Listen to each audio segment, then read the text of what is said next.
Simón Pedro, rema mar adentro y echa las redes para pescar. Señor, hemos estado toda la noche intentando pescar y no hemos cogido nada, pero por tu palabra echaré las redes. Y habiéndolo hecho, recogieron gran cantidad de peces.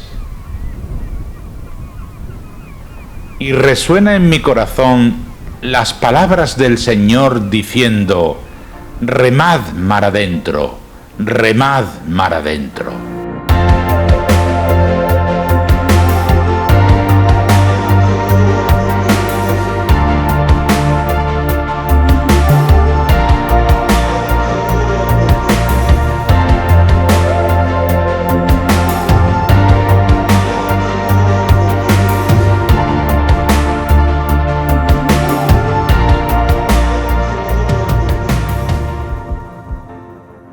Hola amigos, bienvenidos al nuevo programa de Mar Adentro. Hoy el tema que traemos es sumamente popular, pero con tantas incógnitas que tenemos sobre él, porque muchas personas creen que están en posesión de la verdad absoluta solo porque se le ha transmitido de padres a hijos, a lo mejor con el mismo error.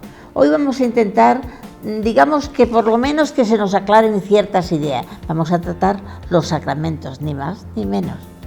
Estamos con el padre José Antonio Sánchez Herrera, párroco de la Encarnación de Marbella, y tenemos que decirles que estamos casi llegando al final de este grupo de programas, pero no se preocupen, que los que nos faltan son sumamente interesantes, así que le damos la palabra a don José. Buenas tardes y gracias de nuevo por esta oportunidad que me da de estar con vosotros, con Juanma y contigo, y por supuesto digamos con todos los que a partir de Jesús Televisión pues tienen la deferencia y la caridad de escucharme, ¿no? Padre, los sacramentos, bueno, eso sí sabe todo el mundo cuáles son, pero hay una cosa... Bueno, eso es mucho suponer, ¿eh? Que ahora llegan los críos a la catequesis y llegan raspados. No, vamos, ni la señal de la cruz. Es decir, que no me digas. Don Ramón Busarray, que acaba de cumplir en estos días, o en estos días hemos celebrado 50 años de su ministerio como obispo, ¿no? Él escribió hace muchísimos años ya una carta, en esas cartas que escribía Carta a Valerio, una que se llamaba Los niños ateos. Y nos pareció un poco diciendo, bueno, pero... Y fue muy profético esa carta, porque él hablaba de niños que no habían escuchado nunca hablar de Dios. Y eso parecía imposible en España. Pues es posible. ¿Y vienen a la comunión? Hay algunos que, claro, que después los padres, porque todavía hay un deseo social y bueno, y hay una actitud religiosa, pero que ni la señal de la cruz, ni quién es Jesucristo, ni quién es la Virgen, no han recibido nada. Bueno, yo siempre agradezco que los padres los traigan, porque por lo menos es la oportunidad de que ellos conozcan, ¿no? Y por primera vez se encuentren, digamos, con una realidad tan preciosa como el amor de Dios, ¿no? Pero sí, cada vez más. Sin embargo, y esto no entra dentro del guión de hoy, pero sí le voy a hacer la pregunta, estamos viviendo las comuniones. Los niños están con auténtica devoción, están pendientes de sus manitas. Cuando usted les habla, están así. El otro día había uno justamente que comenté, yo digo, pero mira, si es que está embelesado mirando a don José, con una atención lo que estaba diciendo, eso es admirable. Y tienen mérito, porque normalmente siempre hay después un fotógrafo que está todo el rato chimpum, pero bueno, que yo jamás a un fotógrafo ni a un cámara le pondré pega, porque evidentemente también es su trabajo, y las cosas están como para ponernos pega a los que trabajan, ¿no? Pero sí, la verdad es que lo viven con mucha intensidad. Y bendito sea Dios, ¿no? Pero lo cual demuestra que la catequesis hace su tarea. Y también es verdad que la familia lo viven también con mucho cariño. Todo es purificable, pero ¿qué no hay donde en nuestra vida, en la mía mismo, ¿no? Donde el trigo y la cizaña no crezcan juntos, ¿no? Y el Señor dice que nadie tire de la cizaña, que seguro se lleva trigo, ¿no? Hay muchas personas que dicen que el bautismo debería de hacerse con el niño con uso de razón. Es decir, que dicen que bueno, que en ese momento el niño no sabe nada. Y sobre todo, si los padres no están preparados, que para qué sirve. ¿Nos podría aclarar este tema? Ese niño que es verdad que no está preparado para recibir el bautismo, ¿estaba preparado para nacer? Es decir, sus padres le preguntaron si quería que nacieran. Yo creo que vamos, yo siempre digo que en este país que yo quiero, porque soy parte de él y es donde he nacido, a veces se nos va un poco la olla, ¿no? Que dicen los jóvenes. Es decir, aquí lo único que se le pregunta a un niño es si quiere ir a misa y si quiere ir a clase de religión. Todo lo demás se le impone sin ningún problema. Esos papás que son tan liberales, ¿no? Que no, cuando es lo que él decida, el niño decide si come, si duerme, si da inglés, si da matemáticas, si va al colegio o no va al colegio, eso lo decide el niño, no. Es decir, el bautismo es como la vida. Si los padres son creyentes, lo lógico es que les regalen su fe, junto con la vida nueva. Y eso no hay que esperar a que tenga 6, 7 años. Cuando ya tenga edad, el niño decidirá si el regalo que se le ha hecho le vale, lo sigue, lo guarda en un cajón o lo tira bien lejos. Es decir, es que pensar que la fe es una imposición es ridículo. O que la gracia es como una especie de marchamo que hay, ¿no? Es un regalo. Y como regalo, un regalo de gracia y de virtud. Tú lo pones en juego, ¿no? La llama está ahí, quietecita. Tú tienes que soplarle y entonces se aviva. No le sopla, ahí estará. Y por la misericordia de Dios, pues quién sabe. Pero los niños, claro que hay que bautizarlos de pequeño, y cuanto más pequeño mejor. Ya no por el tema de que vayan al limbo, porque ya, Dios gracias, los niños nacen muy fuertes, eso es muy raro que un niño, la mortalidad infantil prácticamente inexistente, ¿no? Pero digo que hay que bautizarlos de niños porque cuando ya tienen más de unos pocos de meses ya nos mojan a toda la asamblea. que ya una vez que nacen lo que hay que hacer es bautizarlos y ya está. Y esperar como la semilla a que ese regalo crezca. ¿Cómo va a crecer? Pues lo que hemos hablado, hablábamos en el programa anterior, si la mamá y la familia pues cuidan que esa tierra que es el niño, pues la abonan, la cuidan, la riegan, crecerá la semilla. Si la dejan ahí, pues ahí quedará hasta Dios sabe cuándo.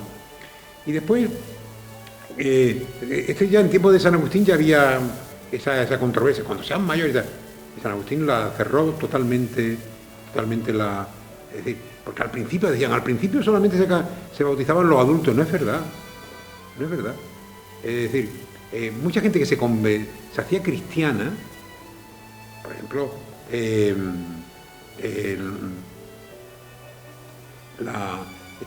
Constantino aguantó para bautizarse hasta que ya estaba a punto de morir. ¿Por qué? Porque como el bautismo perdona los pecados, pues como era un hombre, un pecador terrible, pues digo, yo aguanto y me bautizo cuando ya no haya más remedio. Y para allá, pero ya me voy limpito, ¿no? Pero bueno, es decir, lo normal era que familias enteras, ahora estos días lo hemos visto ayer, la familia de esta mujer Lidia, ¿no? Que era, digamos, dice que era seguidora del verdadero Dios, por tanto una judía, a la que Pablo le predica a Jesucristo y le pide bautizar, y además dice, pero para demostrarte y para que tú me demuestres que crees que yo me he convertido de verdad al Señor, vente a mi casa a alojarte. Y San Pablo, que no tenía previsto quedarse allí más tiempo, se tuvo que quedar unos días en la casa de Lidia. Es decir, bautizar a los niños es un regalo, no es una imposición. Y después, cuando ellos lleguen a tener la edad suficiente, porque un niño con 5 o 6 años no decide nada. ¿Cuándo va a decidir él? Pues cuando tenga la posibilidad de discernimiento y de decidir, ¿no? Pero hay un tema que es lo que crea un interrogante, la formación de los padres y los padrinos. ¿Cómo deben formar esos padres y padrinos que no tienen formación a ese niño? Bueno, la Iglesia lo que hace ahora, por lo menos, es reúne a los padres y los padrinos, le da una pequeña catequesis para que sepan cuál es el compromiso que adquieren, etcétera. Y después yo creo que como se bautizan en la fe de la Iglesia, porque también, otra cosa que hay también que escuchamos, en la fe de los padres no, en la fe de los padres no, en la fe de la Iglesia, que entendemos que también es la fe de sus padres, pero puede que no. Yo he conocido a padres que no eran creyentes y que sin embargo han querido hacer el regalo de la fe, el regalo del bautismo a sus hijos, y cuando le he preguntado, no me han dicho, no es por incoherencia, es que creo que a mí me encantaría creer, me ha dicho el padre, a mí me encantaría creer, yo no le voy a dar yo le voy a dar la oportunidad de que no tenga ninguna dificultad. ¿Quién le educa? La Iglesia. Y cada vez más yo creo que la Iglesia han puesto la catequesis muy tarde ya. Un niño ya con 3 años va al colegio, con 1 año va a la guardería y ya recibe mucho.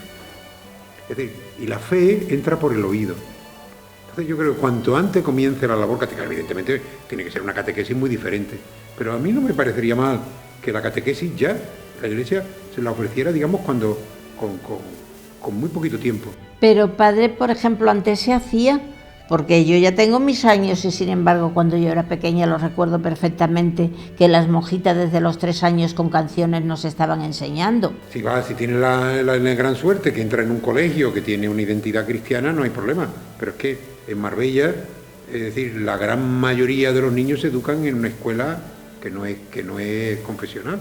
Así, aquí escuela confesional son Rodrigo Bocanegra y María Auxiliadora en la ciudad, y los 2 colegios de Atendi, La Chapa y Eco. El resto son colegios, digamos, que no digo que sean anti, pero digamos donde no hay una identidad cristiana. Entonces, esos niños que van de pequeñito al colegio, claro, en estos colegios sí, pero en el resto no. En donde se ofrece la clase de religión y los padres lo apuntan, pues también. Pero, es decir, yo creo que lo importante es que nosotros también tenemos que ir siendo creativos y ofrecerle a los padres una ayuda para la educación en la fe de sus hijos, ¿no? Ya desde muy pequeños, ¿no? ¿Y la confirmación? Bueno, la confirmación es digamos, como el cierre del bautismo. Es un sacramento, porque el Concilio de Trento dijo que cerró el tema, que eran 7 y solo 7, y aparece como un sacramento diferente al bautismo. En la Iglesia oriental, en el mismo acto, al niño se le bautiza, se le confirma y se le comulga. Con una cucharita le dan la comunión. Pero en la Iglesia católica, en la Iglesia latina, por decirlo, porque tan católica la oriental como la latina, en la Iglesia latina el sacramento de la confirmación que se fue retirando del bautismo, porque era el obispo, a diferencia de la Iglesia oriental, que lo hacía el sacerdote igual, en la Iglesia latina el obispo se reservó esa unción con el crisma, hacerla él. Al principio, cuando la Iglesia eran poquitos cristianos y poquitas comunidades, el obispo pues podía estar aquí, allá y tal. Era un obispo de andar por casa. Claro, pero en el momento en que la Iglesia se va haciendo, las comunidades van creciendo y el número de obispos es menor, pues entonces decía, bautízalo tú y ya iré yo a confirmarle. Bautízalo al presbítero, al diácono, y que ya yo iré. Entonces se fue separando el sacramento del bautismo del sacramento de la confirmación. Pero de hecho el camino sería bautismo, confirmación y Eucaristía, los 3 sacramentos. ¿Qué ocurrió? Que en el mundo latino pues la confirmación se fue aplazando, es decir, entonces ¿qué ocurría? Que si, digo ya en mis tiempos, cuando yo era niño, pues si el obispo iba de visita pastoral a la parroquia, confirmaba a todos los que estaban sin confirmar, desde los pequeños a los grandes. Y después ya, sobre todo en España, se puso la edad de cuando se acababa la EGB, con 12 años, una cosa así. Pero después se fue aplazando hasta que ser jóvenes. Y yo creo que la razón no es decir, porque los sacramentos son regalos. Y no es que yo me preparo y confirmo mi fe, como dicen en la confirmación, por ejemplo, yo no confirmo mi fe, me confirma Dios. Él es el que me confirma. Es decir, porque si yo fuera a confirmar mi fe, iría a un notario y haría un acta. Es decir, los sacramentos no los hacemos nosotros. Los sacramentos son obras de Dios en la Iglesia, pero es el Espíritu Santo es el Espíritu Santo el que hace que el agua se convierta en sacramento de bautismo para hacerme hijo de Dios, para lavarme del pecado original, para hacerme hermano de Jesucristo. Es el Espíritu Santo el que hace que por la imposición de manos y la unción con el crisma recibamos al Espíritu Santo como lo recibieron los apóstoles el día de Pentecostés. Es el Espíritu Santo el que hace que un trozo de pan y de vino se conviertan en el cuerpo y la sangre de Jesús. Claro. La preparación para la Eucaristía. ¿Cómo debe ser la formación de la catequista o los catequistas? Pues yo creo que es tan importante o más como que la formación que se le está pidiendo y exigiendo a los hermanos mayores y a la Junta de Gobierno de una cofradía. Yo siempre digo que me parece fenomenal que a los cofrades se le pida una formación pero la misma o mayor a una catequista. Yo creo que es mucho más tiene mucha más responsabilidad en la transmisión de la fe una catequista que un hermano mayor. Porque tienen que suplir a los padres muchas veces. Tienen que suplirlo y además porque lo que tienen que trasladarle es una experiencia de fe y además de manera pedagógica, porque estamos hablando de niños. Y no se trata de que una catequista le cuente a los críos lo que a ella le parece o lo que a ella le gusta. Ya es transmisión de la fe de la Iglesia. Entonces, ha de conocerla, es decir, tiene que tener una formación integral, por supuesto. Es decir, ha de conocerla, ha de vivirla y ha de celebrarla. Y esas tres cosas exigen una formación que no es intelectual solo, sino digamos que es una formación integral y nadie puede dar lo que no tiene. Entonces, claro, una catequista tiene que ser una buena cristiana, una cristiana pecadora como todos, porque todos comenzamos la Eucaristía reconociendo que somos pecadores, pero sí una persona que tiene, digamos, una vida de fe, que es la que le va a trasladar a los críos. Y además, que tiene que tener también no hace falta que haya ido a la universidad y haya estudiado psicología, sino esas capacidades naturales, ¿verdad?, que en otros casos pueden ser adquiridas para tratar niños, si es catequista de infancia, o para tratar novios, si es catequista, digamos, de parejillas que se van a casar, o para transmitírselo a padres, si lo que se va a es a ofrecer una catequesis de confirmación de adultos o de bautismo para los papás y los padrinos, ¿no? Sí, yo creo que es muy importante. Yo creo que las escuelas teológicas que funcionan en los arciprestazgos, aquí en la parroquia aquí en Marbella, en la parroquia del Calvario, los miércoles me parece que esa síntesis que se ofrece me parece muy interesante. Nosotros este año para los cofrades y para quien ha querido hemos ofrecido 15 charlas formativas. Vosotros habéis participado y además la habéis grabado y la habéis difundido. 15 charlas formativas a partir del catecismo que le están valiendo, digamos, también a los propios hermanos mayores y también a los catequistas como formación. Y aquí en la parroquia, todos los días antes del momento de la catequesis con los críos, los catequistas y un servidor nos reunimos, preparamos esa catequesis y nos formamos también en otros temas, ¿no?, que son importantes. La formación es fundamental. Hablemos del Evangelio. Hablamos de catecismo y hablamos de Evangelio. En realidad, según se mire, son dos cosas distintas. Para la persona que lo mira desde afuera, son dos cosas distintas.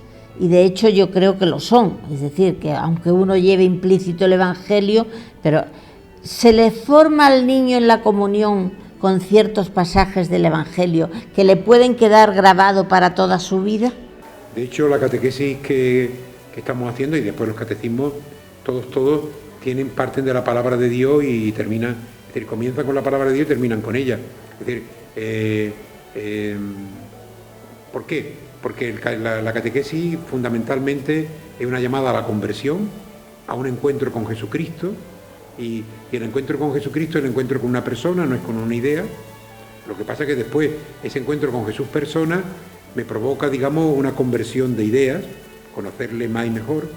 Es también una conversión de sentimientos, es decir, seguirle a Él, que es la moral. La moral no es un código de mandato ahí, digamos, a cumplir, sino es el seguimiento de Cristo, o me llama a mí a ser una persona nueva, a desvestirme del hombre viejo, a vestirme del hombre nuevo y tener, digamos, las mismas actitudes, los mismos sentimientos de Jesús, que están marcados por la obra de misericordia y la bienaventuranza.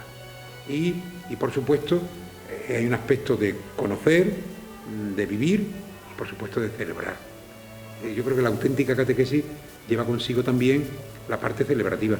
Una catequesis de infancia que no termine en la Eucaristía de los domingos, creo que ese es el gran problema que tenemos, digamos, en la evangelización, que a lo mejor hemos dado muchísima importancia al tema de los conceptos del conocimiento, pero no le hemos dado igual importancia, y la tiene, al tema de los sentimientos, el sentimiento evangelizado, y por supuesto al aspecto celebrativo.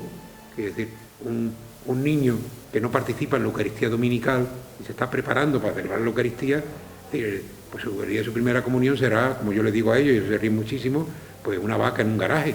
Es decir, que ¿cómo se aprende la Eucaristía? Pues participando en ella.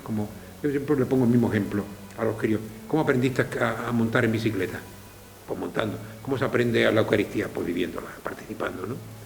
Y ahí es donde yo creo que ese aspecto, ahí no basta con que los catequistas lo quieran, y los catequistas estarán encantados, pero si los niños no van solos a ningún sitio, también tampoco, ¿no?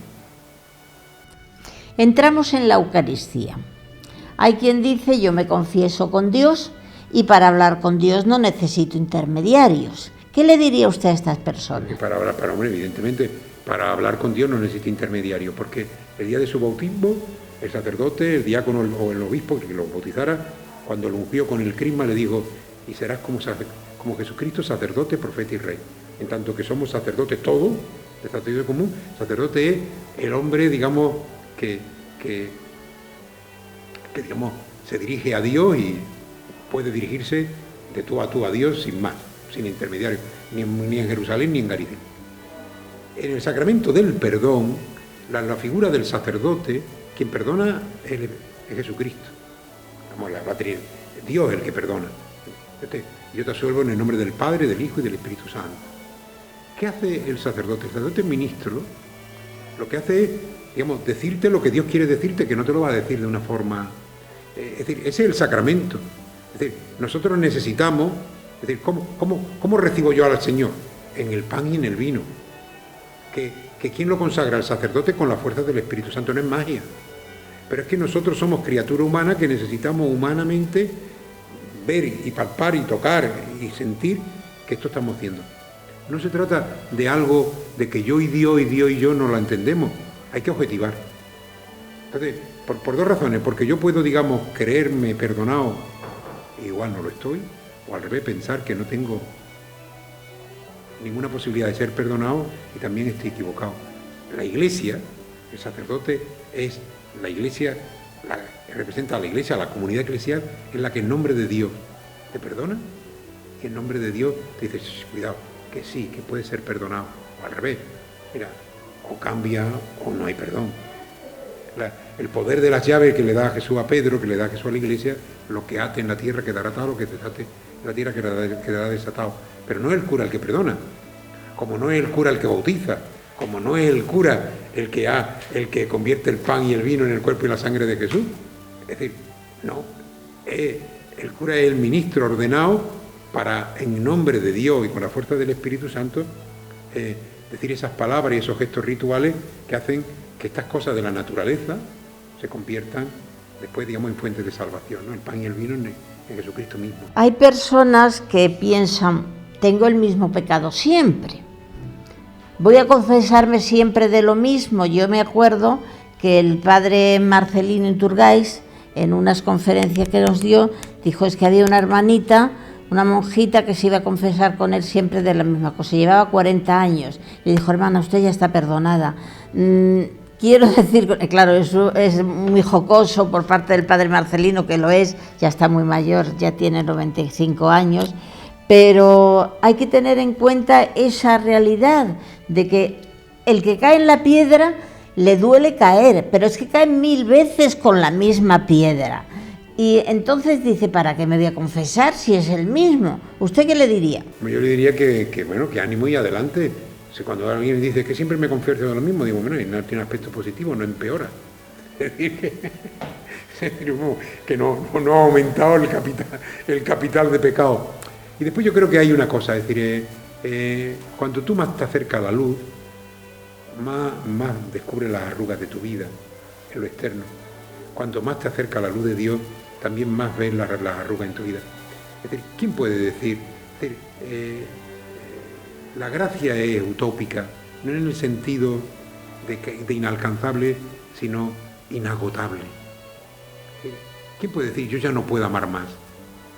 Yo ya no puedo compartir más. Yo ya no puedo perdonar más. Es decir, que en la medida en que tú te acercas a la luz, te das cuenta de que eres frágil, eres débil, y bueno, pues yo siempre, es decir, soy desobediente, pues claro que puedo obedecer más. Quiero vivir en la verdad y pues a lo mejor he dado pasos, pero todavía puedo seguir dando más pasos para que mi vida sea más verdadera. Yo creo que el sacramento del perdón no es tanto como ir a sacarse una muela, ¿no? Sino sobre todo vivir la alegría del perdón, porque en el Dios que yo creo es ese Dios, digamos, que sale corriendo en busca del Hijo, cuando el Hijo vuelva caminando, con los brazos abiertos, ¿verdad? Y lo abraza en un gesto de misericordia y de perdón. Yo creo que la confesión tiene mala prensa, porque quizá, como dice también el Papa Francisco, los confesores a lo mejor no hemos tenido esa actitud que es la de Dios, de la misericordia. Sí, él ¿no? dice que no sean verdugos. No, hombre, evidentemente que esto no es, digamos, someter a la gente a un tercer grado, ¿no? Bueno, estamos con la unción de los enfermos. Son muchísimas las personas que esperan hasta el último momento para llamar al sacerdote. No el enfermo, sino a la familia del enfermo. Porque dicen, es que si no, igual ve al sacerdote y se me muere antes. Bueno, hay gustos para todo, pero eso se oye, padre, sí, se lo garantizo que no es una cosa mía. Te puedo contar anécdotas de todos los colores sobre ese tema. Entonces, ¿qué piensa usted? Porque hay personas que han recibido la unción de los enfermos varias veces. Claro, es decir, en la práctica sacramental, antes del Concilio Vaticano II, este sacramento se le llamaba extremunción, era la unción extrema, la última ya. Entonces, evidentemente, tenía ese pensar que solamente ya era final. Es verdad que la unción de los enfermos es para la última etapa de la vida. Lo que pasa es que no sabemos cuánto dura esa última etapa de la vida. Es decir, en muchas personas es rápida y en otras como el parto. Hay partos rapidísimos y hay partos muy largos. Yo creo que tiene mala prensa, pero también porque esa la hemos dado nosotros. Es decir, si no, nosotros digo el pueblo de Dios, si tú llamas al sacerdote para que te dé la unción, cuando ya la persona está, vamos, agonizante, pues normal que después se muera, claro. Pero este es un sacramento para vivir la enfermedad. Es decir, o nosotros creemos de verdad, es decir, no es magia, es que el Señor pasó por el mundo curando, y es el sacramento de curar. Igual no te cura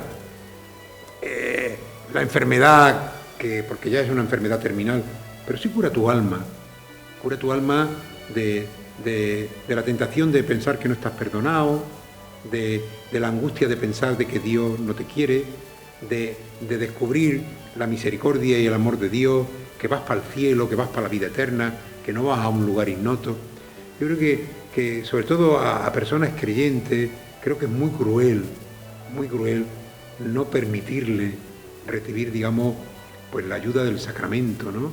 La ayuda de la unción, la posibilidad de que el sacerdote tenga una palabra de digamos, de esperanza, creo que de luz. Claro, yo creo que no hay que tener miedo. Es decir, la persona que está en esta última etapa, creo que con todo el cariño del mundo, hay que ayudarle a ver que está en la última etapa, pero no para que se angustie, sino para que la viva en paz. Ahora hemos vivido con el tema IESLO y con el tema, digamos, del COVID, un momento terrible, ¿no? Que la gente se ha tenido que ir sola. Yo creo que tenemos que recuperar la dignidad del último momento. Es decir, que no es la eutanasia, que es terrible, es decir, sino es los cuidados paliativos. Y un cuidado paliativo es la unción de enfermo para el que cree. Darle la unción del enfermo al no creyente no tiene ningún sentido. Una persona que no ha practicado, a no ser que lo pida o que la familia se lo explique y tal, pues hay gente que lo desea y le viene bien, ¿no? Pero para el creyente, yo, la experiencia que tengo, y además me hace mucha gracia porque tú llegas a un sitio y dices, ahí está, ¿a quién le dejamos? Digo, ¿cómo que aquí me dejáis? Vengan todos y participen en esta celebración, que no es una celebración, que yo no soy el puntillero de la corrida que vengo a dar la puntilla, yo vengo precisamente a traer la paz del Señor curador, que si no puede curar su cuerpo, va a curar ciertamente su alma y su espíritu, ¿no?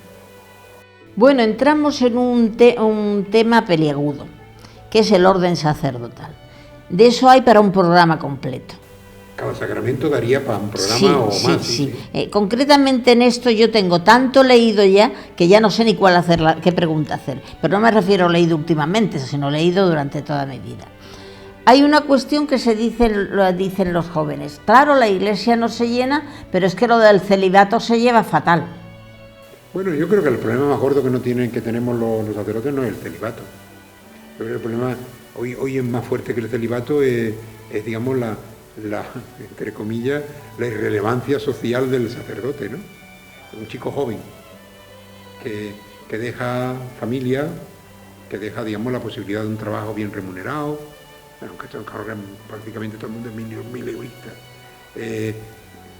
y para entregar su vida a los demás. Y bueno, pues se puede encontrar que al pueblo donde es destinado, pues que pueblo pequeño, donde puede haber 300 habitantes, 296 pasan olímpicamente, ¿no? Es decir, hoy y siempre hace falta, digamos, el ministro, vamos, si para ser cristiano tiene que ser un hombre de una mística, tiene que ser un hombre ascético, místico, un sacerdote igual. Al sacerdote se le exige, como se exige, necesita una vida ascética y mística. Y yo creo que lo más difícil hoy no solamente no es que no tenga una mujer, sino no tener, digamos, una relevancia social. No somos nadie. Sí, pero la obediencia y la pobreza también influyen. Sí, sin duda, sin duda. Evidentemente, es decir, en medio de un mundo donde cada uno queremos hacer lo que nos dé la gana, tener que someterte, y no solo a la obediencia al obispo, sino a la obediencia también a la comunidad. Es decir, la comunidad es más exigente que el obispo. En el buen sentido de la palabra. Es decir, la gente dice, oye, que a usted no le vemos, que usted no está, y muchas veces tú dices, pero esto es bueno, que la comunidad, no es que, es decir, ese control entre comillas es necesario. Decir, bueno, yo nunca me justifico. ¿Por qué? Porque creo que la gente tiene que ir descubriendo a qué me dedico. Pero bueno, es decir, no basta con decir, no, es que yo hago, ya me conocerán, ya sabrán, es decir, a qué te dedicas, ¿no? Pero sí, la obediencia al pueblo de Dios es mucho más grande, es más difícil que al obispo. Porque también nuestro pueblo, que es exigente, yo digo que tiene que todos, porque yo soy pueblo de Dios también, tenemos que dar un paso de conversión y dejar de ser usuarios para convertirnos en verdaderos seguidores del Señor y no usuarios de lo religioso, ¿no? Porque a veces hay comentarios que te dicen, madre del amor hermoso, han quitado la misa de una, me han quitado, y digo, pero aquí no quita nadie nada, aquí lo que vemos es cómo servimos más y mejor a la comunidad, ¿no? Es decir, que tengo derecho, es que yo tengo derecho. Bueno, pero si somos los seguidores del Señor. Con el notario y todo. Sí. Bueno, hay veces que se dice es que recibió la llamada siendo un niño, pero otras dices que la recibió siendo mayor. Hay quienes dicen que si ha recibido la llamada siendo mayor, puede ser más conveniente para el sacerdote que si lo recibió desde pequeño. Pero es que volvemos a lo mismo, los jóvenes de hoy. ¿Por qué no sienten la llamada tanto como antes? Bueno, yo creo que hay dos cosas. Mira, primero hay un ambiente social que ayuda o perjudica. En los años 40, después de una guerra civil durísima y terrible, bueno, pues muchísimos jóvenes y niños fueron al seminario, unos por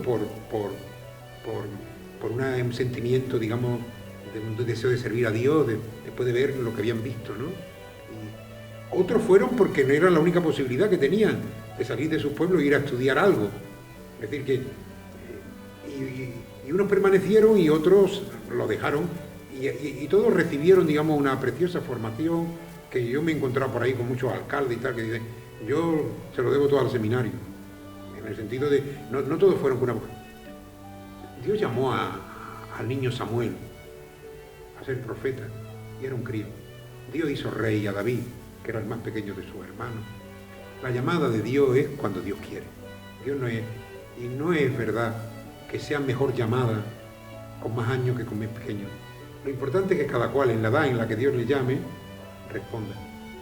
Y yo he conocido sacerdotes geniales que fueron llamados, que no conocieron otra cosa que el seminario, porque con 11 años se fueron al seminario. Y he conocido también a sacerdotes que fueron llamados ya mayores, también fenomenales. Y he conocido desastrillos de un lado y de otro igualmente. Lo que no cabe duda es que hoy, que ha cambiado también bastante la sociedad, es más difícil que un niño ni se contempla, ¿no? ¿Por qué? Porque hoy la familia es más protectora. Es decir, un niño hasta una cierta edad no sale de casa. Antes era más común irse a un internado, porque en todo, sobre todo en el mundo rural, no había otra posibilidad de estudiar. Hoy ya se han universalizado mucho la educación, etc. Pero nosotros en la diócesis de Málaga tenemos el seminario menor, que no es interno, es convivencia externa, va un grupillo de 15 o 20 chiquillos de 12 años para arriba. Es decir, pues claro, ya más pequeños ya hoy es más difícil todavía, ¿no? Pero yo me encuentro, por ejemplo, en la catequesis con niños que me dicen, yo quiero ser cura. Yo digo, pues nada, habrá que cuidarte porque con mucho cuidado, habrá que cuidarte mucho porque esto es una especie a extinguir, de modo que, y se lo digo a sus padres, y sus padres se ríen, ¿no? Los padres, porque además son conocidos, ¿no? Bueno, no sé si serán. Yo de niño no quería ser cura, no se me había pasado nunca por la cabeza, ni siquiera de joven. Yo ya, siendo ya casi con la carrera ya terminada, vamos.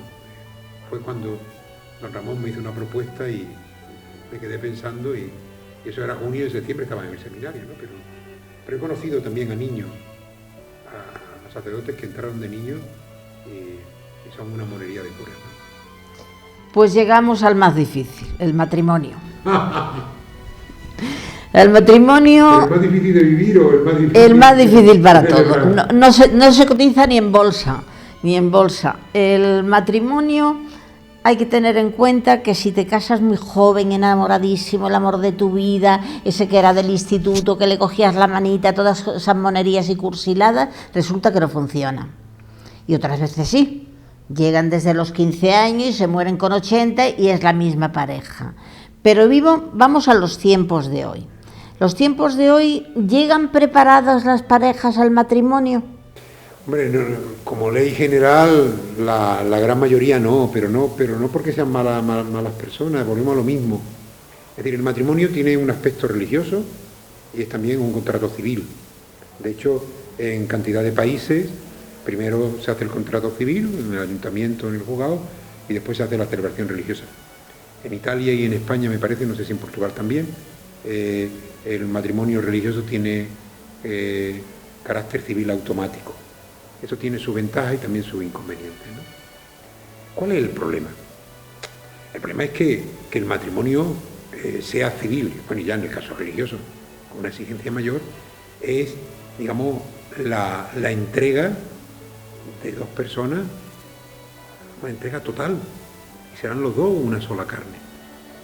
Eso supone comunión de sentimientos, comunión de todo. En un mundo tan individual, tan materialista, donde no hay capacidad al sufrimiento, ni a la entrega, ni a la negación, pues el sacramento del matrimonio exige mucho de eso. Entonces, no es que van con la idea de separarse, es que es algo normal, es decir, mientras nos queramos, mientras nos vaya bien, y eso lo tienen asumido, no lo verbalizan, pero lo tienen asumido de la sociedad, ¿no? Entonces, mientras nos va bien, pues estupendo, y si no, pues, y bueno, y hay gente que tiene 2, 3 matrimonios.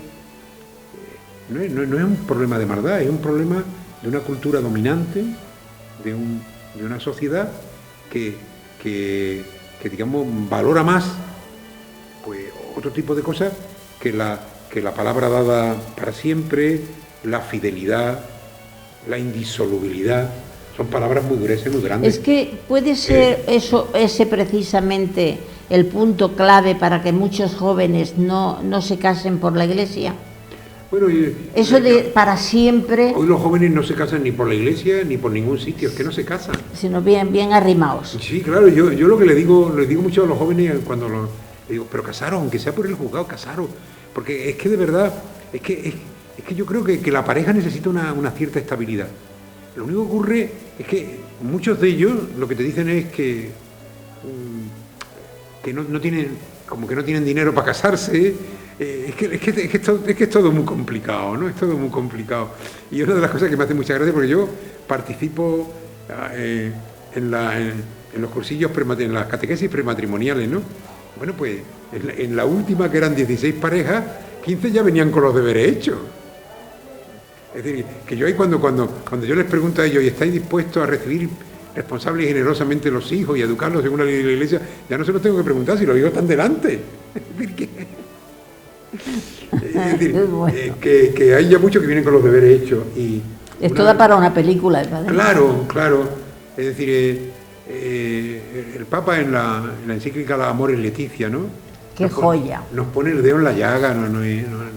Porque claro, el tema es cómo le puedes tú pedir a unos jóvenes, ¿no? Que no han recibido mucho, le puedes pedir que den un paso tan importante con todo, digamos, ya sabido y asumido. No es sencillo. Y yo creo que también ahí hay una tarea muy bonita, ¿no? Que es la que dice el Papa en Amoris Laetitia, ¿no? Matrimonios que acompañen, ¿no? El camino de los matrimonios. Es que si no se vive en el triángulo de Dios, el matrimonio no puede seguir existiendo. Es decir, que es que lo único que realmente te da fuerza y que sea verdad del amor es justo en ese triángulo de Dios. Sin duda.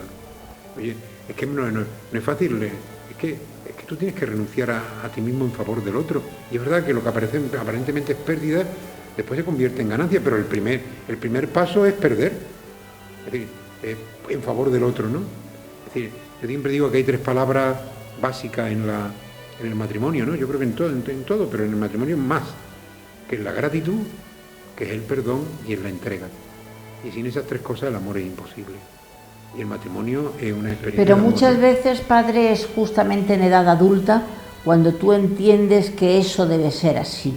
Pero si te has casado a los 18, 19, 17 y dices, bueno, pues me caso para ser libre, le estoy poniendo ejemplo, sí, claro. Y luego resulta que el marido es peor que el padre 1000 veces, sí. Pues entonces así... Salir corriendo. Exactamente. Consejo, salir corriendo. Exactamente. Entonces por eso se dice que si eres más mayor, cuando ya formas la pareja, formas el matrimonio, te conviertes en un auténtico hogar de Cristo, de familia de Nazaret, es porque las raíces están se echan más profunda, claro. Siendo mayores que siendo. Lo que pasa es que el gran problema que ahora mismo se nos plantea es que se ha alargado tanto el proceso por tantas dificultades.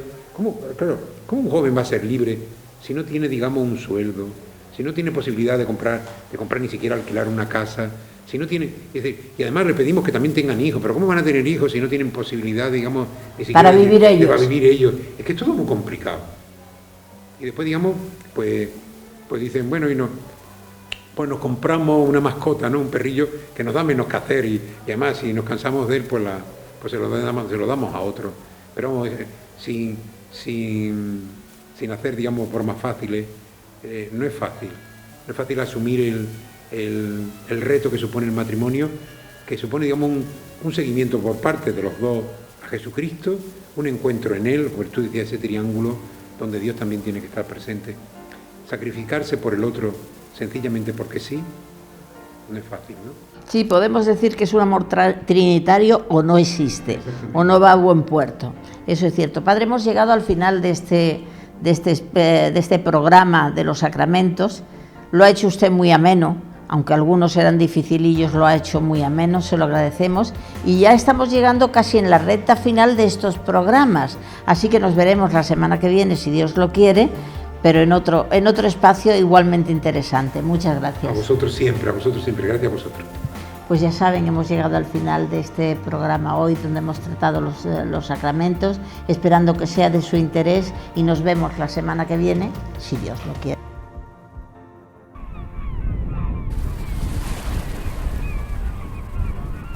Y resuena en mi corazón las palabras del Señor diciendo: remad mar adentro, remad mar adentro.